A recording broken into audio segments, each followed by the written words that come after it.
Caste census, इस शब्द का जिक्र आपने आजकल न्यूज चैनल्स पे, न्यूज़पेपर्स पे और सारे न्यूज फोरम्स पे काफी सुना होगा। जातीय जनगणना हमने कर दिया, पूरा देश भर में होना चाहिए। दलित और आदिवासियों को जितनी उनकी आबादी है उतना रिजर्वेशन दिलवाएंगे। ये कास्ट सेंसस पूरे देश में होना चाहिए।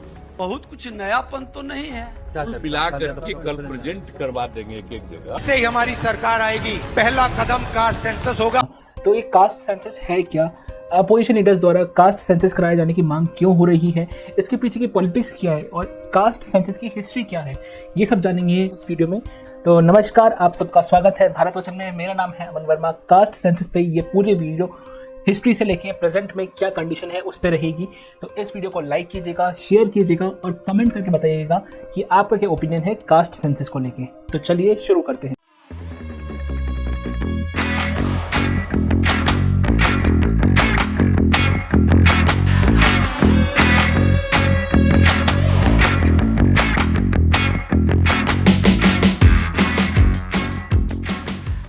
कास्ट सेंसस, इसका हिंदी में अनुवाद होता है जाति जनगणना। इसका मतलब ये होता है ये पता लगाना कि आपकी जाति में कितने लोग हैं, उस जाति में कितने लोग पढ़े लिखे हैं, कितने अनपढ़ हैं, कितने लोग बिलो पॉवर्टी लाइन में आते हैं, कितने लोग अबव पॉवर्टी लाइन में आते हैं। तो ये सब चीज कास्ट सेंसस से हम पता लगाते हैं। पिछले कुछ दिनों में आपने काफी बार कास्ट सेंसस कराने की मांग सुनी होगी अपोजिशन द्वारा। ऐसा क्यों हुआ, क्या हुआ कि एकदम से कास्ट सेंसस को लेके एक गर्मा गर्म पॉलिटिक्स चालू हुई। पिछले कुछ दिनों में राहुल गांधी ने काफी बार अपने भाषणों में कास्ट सेंसस कराने की मांग करी सरकार से, और खासकर उन्होंने ओबीसी वर्ग को ज्यादा उभार के बोला गया।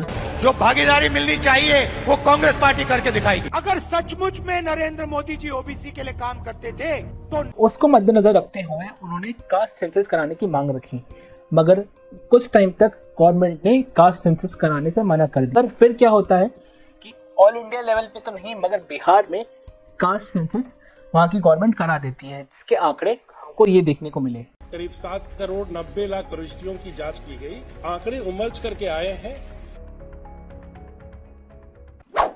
और इस कास्ट सेंसस के पीछे रहा हमारे नीतीश कुमार, लालू यादव और राहुल गांधी का आशीर्वाद। तो इस कास्ट सेंसस से बिहार में एक बहुत ही ड्रास्टिक चेंज आया।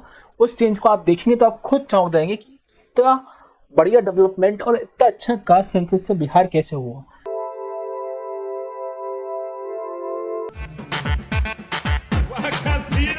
जहां बिहार की जीडीपी ग्रोथ -5% है, ऑल टाइम लोएस्ट है, जहां की लिटरेसी रेट 60% है, जहां की अनएम्प्लॉयमेंट रेट हर महीने बढ़ती जा रही है, उस बिहार में कास्ट सेंसस कराने का क्या मतलब था। और बिहार जैसे स्टेट में जहां पे सबसे डाइवर्सिफाई कास्ट से रहती है और इतना एडवर्स इफेक्ट है कास्ट को लेके, फिर भी वहां की गवर्नमेंट सक्सेसफुली एक अचीवमेंट के तौर पे कास्ट सेंसस कराती है। तो ये तो हुई पूरी प्रेजेंट की बात। कास्ट सेंसस कराने की अभी अपोजिशन मांग कर रही है, मगर इन्हीं में से कुछ लोग थे जो पहले बोलते हैं कि जाति के आधार पर चुनाव लड़े जाते हैं, जातियों को मिटा देना चाहिए, हम सब एक हैं, सारी जातियां एक जैसी हैं, सारी जातियों में कोई भेदभाव नहीं होना चाहिए, वी ब्लीड नेट जैसे नारे लगाते हैं। RJD leader has made a controversial statement on the women's reservation bill. He said, and I quote, "Women with lipstick and short hair will take the benefit of the reservation. There should be a quota for OBCs and EBCs." अगर ये महिला bill pass हो जाता तो हमारी गरीब महिलाओं को मौका नहीं मिल सकता और घराने के लड़कियां और महिलाएं की रोजगार मिल सकती थी। और सो कॉल जो जर्नलिस्ट हैं अरफा खानूम जैसे,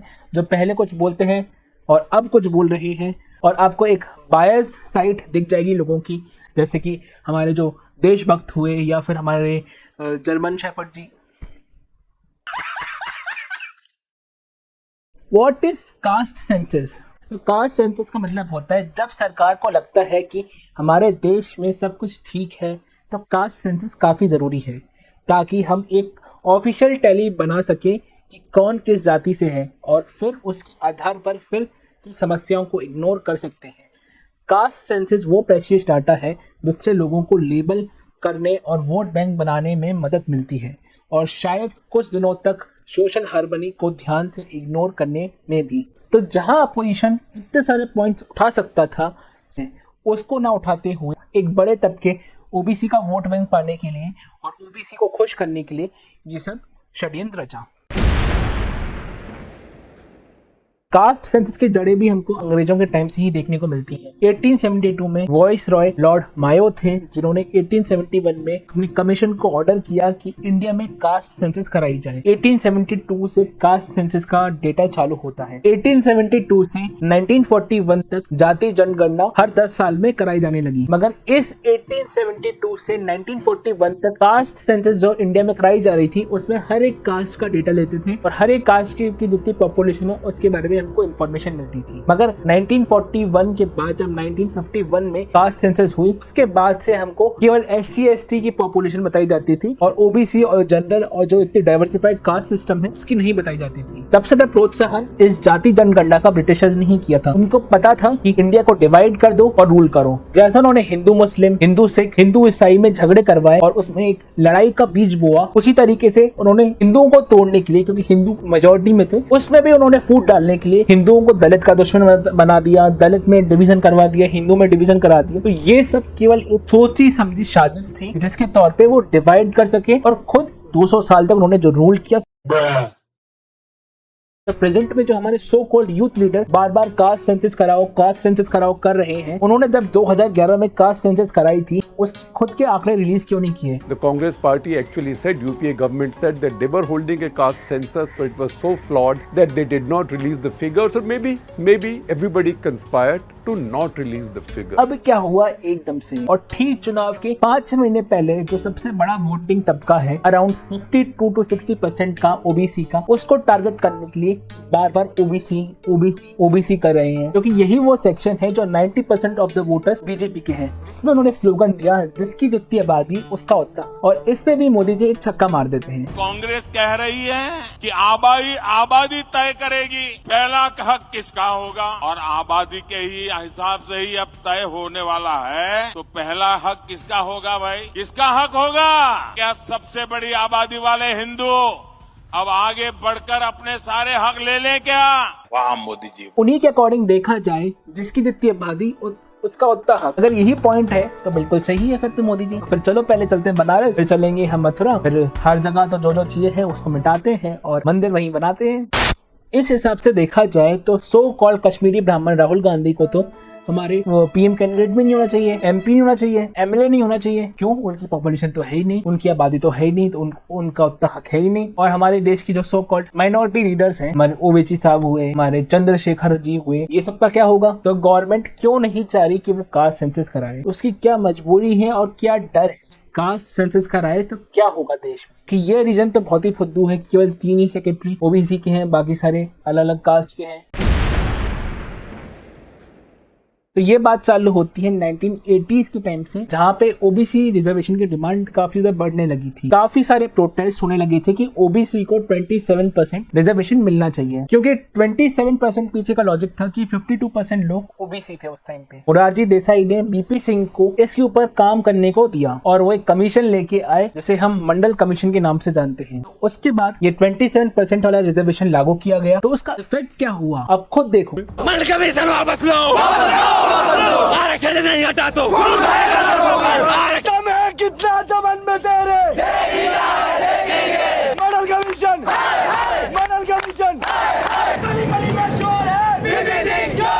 जेट पुलिस ने आके गर्ल्स को मारा है, उनके बाल पकड़ के खींचे, उनको कपड़े मारे हैं। बस इमेजिन वो आंसू के गोले एक्सपायरी डेट के थे, ऐसे अत्याचार कर रहे थे जैसे हम लोग गुलाम हो, अंग्रेज हो। ये लोग ये सारे प्रोटेस्ट होने लगे, इतने सारे दंगे होने लगे और कुल मिला के OBC का जो 27% का रिजर्वेशन था वो हटाना पड़ा। तो अब आते हैं बीजेपी ने OBC के लिए किया क्या।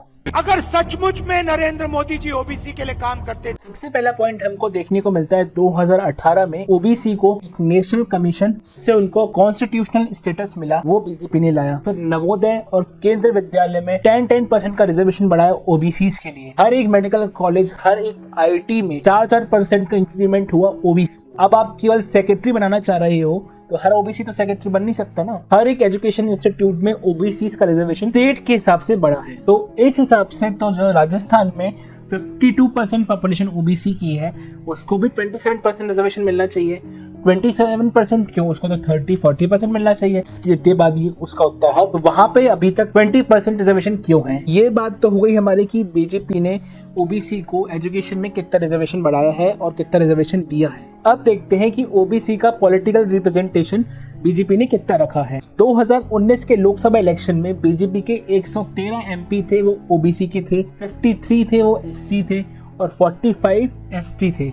और फिर भी हमारे जो डॉट अलायंस के लोग हैं वो बोलते हैं कि बीजेपी एक अपर कास्ट पार्टी है, केवल अपर कास्ट हिंदुओं को फेवर करती है। इसका मतलब तो ये हुआ कि बीजेपी के 37% ओबीसी थे, 14% एसटी थे, 17% हमारे एससी थे। इसके अकॉर्डिंग बीजेपी के 303 एमपीज में से 69% एमपीज थे वो नॉन अपर कास्ट के थे और इंडिया की पॉपुलेशन भी 69% पॉपुलेशन है जो नॉन अपर कास्ट में आती है। बीजेपी का पॉलिटिकल रिप्रेजेंटेशन और इंडिया की लोअर कास्ट का रिप्रेजेंटेशन लगभग सेम सा ही दिख रहा है। फिर कहाँ से हमारे बुद्धिजीवी बोलते हैं कि इनका रिजर्वेशन नहीं है, इनका रिप्रेजेंटेशन नहीं है, इनको भाव नहीं दिया जाता। और यही रीजन है कि इतना रिप्रेजेंटेशन देना है ओबीसी का, इतनी सारी स्कीम्स लागू करवाना, कॉन्स्टिट्यूशन स्टेटस देना, यही रीजन था कि ओबीसी एक स्ट्रॉन्ग वोटिंग बेस बन गया था बीजेपी का और जिसको अब ये इंडिया अलायंस तोड़ना चाह रही है। तो अब बात करते हैं चीफ मिनिस्टर की, जिसको राहुल गांधी बार बार बोल रहे हैं कि हमारे 3-4 ओबीसी सीएम हैं, बीजेपी का केवल एक ही सीएम है। उस बात को हटाते हैं। अभी तक बीजेपी के 31% सीएम ओबीसी रहे हैं, कांग्रेस उसके केवल 17.2% ऑफ सीएम ओबीसी रहे हैं। तो कांग्रेस के लगभग 50 से 60 साल के टर्म में केवल 2 ही प्राइम मिनिस्टर ओबीसी के रहे हैं। बात करते हैं चीफ मिनिस्टर की, जो मैंने आपको बताया सबसे लोएस्ट कांग्रेस के रहे हैं और उसमें भी उन्होंने केवल डोमिनेंट ओबीसी कास्ट के चीफ मिनिस्टर बनाए हैं। और अगर इनको जितनी आबादी उतने हक की बात करनी है तो उस हिसाब से तो बिहार में जहां 18% ऑफ पॉपुलेशन मुस्लिम्स की है, जिसमें से भी 75% पॉपुलेशन पसमंदा मुस्लिम्स की है, उनको हक मिलना चाहिए, उनका मुस्लिम चीफ मिनिस्टर रहना चाहिए। जबकि पसमंदा मुस्लिम्स को तो इन्होंने इतना दबा के रखा है, उनका कहीं से कहीं तक पॉलिटिकल रिप्रेजेंटेशन है ही नहीं। इंडिपेंडेंस से अब तक केवल 140 एमपीज बने हैं पसमंदा मुस्लिम, बाकी सारे श्राप मुस्लिम हैं जो इनकी अपर कास्ट में आते हैं मुस्लिम्स में, वो रहे हैं। तो कहाँ हुई इतनी आबादी उतना हक? बिहार तो डोमिनेंट रहे ना ये लोग, मुस्लिम चीफ मिनिस्टर क्यों नहीं बनाते हैं? वही पसमंदा होना चाहिए। और मजे की बात तो ये है नीतीश कुमार जो खुद एक कुर्मी कास्ट से आते हैं, उसकी पॉपुलेशन केवल 2% है, तो उनको तो कायदे से एमपी नहीं रहना चाहिए और सीएम तो बनना ही नहीं चाहिए क्योंकि उनका पॉपुलेशन तो है ही नहीं। और इसी तर्ज पे देखा जाए तो ममता बनर्जी जो बंगाल की चीफ मिनिस्टर है, उनको तो रिजाइन कर देना चाहिए कि बंगाल में 27% पॉपुलेशन मुस्लिम्स की है, तो वहां का जो सीएम है वो हमेशा मुस्लिम बनना चाहिए। कास्ट सेंसस करने से सबसे पहले तो वेलफेयर स्कीम्स हुए, रिजर्वेशंस हुए, वो प्रॉपर हर कास्ट के पास जाएंगे, हर कास्ट को प्रॉपर तरीके से जो भी उनके रिलेटेड स्कीम्स है वो मिलेगी। उससे sex ratio, mortality rate, life expectancy, male female literacy, educational status, economic status, ये सारी कास्ट का आपको क्लियर पता चलेगा। तो ये सब चीज आपको कास्ट सेंसस से पता लगेगी, तो एक रोक हो सकता है कास्ट सेंसस कराने का, मगर इसका एंड गोल केवल और केवल लोगों को लड़ाना है, मतभेद पैदा करना है, वोट बैंक की पॉलिटिक्स है और कुछ नहीं। सबसे पहला कौन देखते हैं? Social division. सोशल डिवीजन से क्या होगा? जब पहले से ही इतना सारा मतभेद है एक दूसरे की कास्ट में, सब अपनी कास्ट को सुप्रीम दिखाना चाहते हैं, कोई यादव है, कोई ब्राह्मण है, धागड़, तो सारे अलग अलग कास्ट में खुद को सुप्रीम दिखाता हो, का जो सामाजिक भाईचारा भी जितना बना हुआ है कास्ट सेंसस कराने से वो भी खत्म हो जाएगा। सेकंड पॉइंट आता है प्राइवेसी कंसर्न। बहुत सारे लोग अपनी कास्ट बताना नहीं चाहते क्योंकि उन्हें लगता है कि वो छोटी कास्ट से है और यदि पता चलेगा लोगों को वो छोटी कास्ट से है तो उनको परेशान करेंगे। एडमिनिस्ट्रेटिव रिफॉर्म, हाँ अभी भी इतनी मुश्किल से एडमिनिस्ट्रेटिव रिफॉर्म्स और वेलफेयर स्कीम्स लाने में टाइम लगता है और लोगों तक पहुंचने में इतनी दिक्कतें आती हैं। यदि आप कास्ट सेंसस कर देंगे और बहुत ही डाइवर्सिफाइड चीजें हो गई और दिक्कत होगी, और इससे और कुछ नहीं, केवल मार्केट पे, इकोनॉमिक्स पे, इन सब पे प्रभाव आएगा और इस चीज का कुछ मतलब नहीं निकलेगा। अभी जो आपके टैलेंट पे, आपके काम करने के तरीके पे, आपके जो अचीवमेंट्स है उसको देखते हैं और कास्ट सेंसस कराने के बाद और कुछ नहीं होगा। जॉब्स पाने के लिए सरकारी नौकरियों में केवल और केवल आपकी जाति देखी जाएगी। इसका क्या मतलब निकलेगा? आपका तजुर्बा, आपका एक्सपीरियंस वो सब भाड़ में गया, आपकी जात इंपॉर्टेंट है। जो अंग्रेजों ने काम किया कि इनको जातियों में बांट दो, इनको आपस में लड़वा दो, वही काम वापस से ये करना चाह रहे हैं, डिवाइड एंड रूल की पॉलिटिक्स।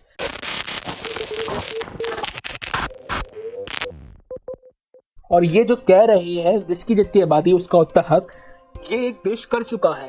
लेबनान करके एक देश है, उसने यही चीज़ लागू कर दी कि जिसकी जितनी पॉपुलेशन रहेगी उसको उतना रिजर्वेशन मिलेगा। उसका रिजल्ट क्या हुआ उस देश के बारे में आप खुद जाके पढ़ सकते हैं कि वो देश किस तर्ज पे तबाह हो गया। और यदि एक पॉइंट पे आके इंडिया ने कास्ट सेंसस करा भी दी तो क्या होगा, बहुत सारे कन्वर्जन चालू हो जाएंगे हिंदू मुस्लिम्स में, हिंदू सिख्स में, बहुत सारे घुसपैठी आ जाएंगे बांग्लादेश से, म्यांमार से, पाकिस्तान से, जो पहले से हैं वो और बढ़ जाएंगे। मुस्लिम पॉपुलेशन यदि बढ़ गई इस देश की तो मुस्लिम को सारा रिजर्वेशन मिलेगा। और यही वो चाह रहे हैं कि कास्ट सेंसस हो, फिर कन्वर्जन चालू हो, ये सारी चीज़ें चालू हो, क्योंकि कांग्रेस का मेन वोट बैंक क्या है, मुस्लिम्स। और यदि ये कास्ट सेंसस ला दी तो मुस्लिम्स अपनी पॉपुलेशन बढ़ाने के लिए आएंगे और इंडिया पे रूल करेंगे। तो यहाँ पे मैंने आपको सारे पॉइंट्स बता दिए, प्रोज बता दिए, कॉन्स बता दिए, और ये आपके ऊपर है कि आप किसके फेवर में रहेंगे कास्ट सेंसस कराने के नहीं कराने के, वो मुझे कमेंट्स में जरूर बताइएगा। मेरे ओपिनियन में तो कास्ट सेंसस बिल्कुल नहीं होने चाहिए, क्योंकि इससे और कुछ नहीं, केवल देश का बंटवारा है। बाकी जय हिंद, मिलते हैं अगली वीडियो में। एंड नमस्कार। तो ये वीडियो का एंड पार्ट है। सॉरी, पिछले कुछ दिनों से मैं काफ़ी बिजी था, इस चक्कर में वीडियोस नहीं आ पा रहे थे, मगर अब फुल प्लेजर तरीके से काम चालू होने वाला है। हर हफ्ते आपको कम से कम 4 से 5 वीडियो देखने को मिलेंगे। तो चैनल को सब्सक्राइब कर दिए और लोगों को शेयर कीजिए, चैनल को सब्सक्राइब करवाइए। मिलते हैं अगली वीडियो में। नमस्कार।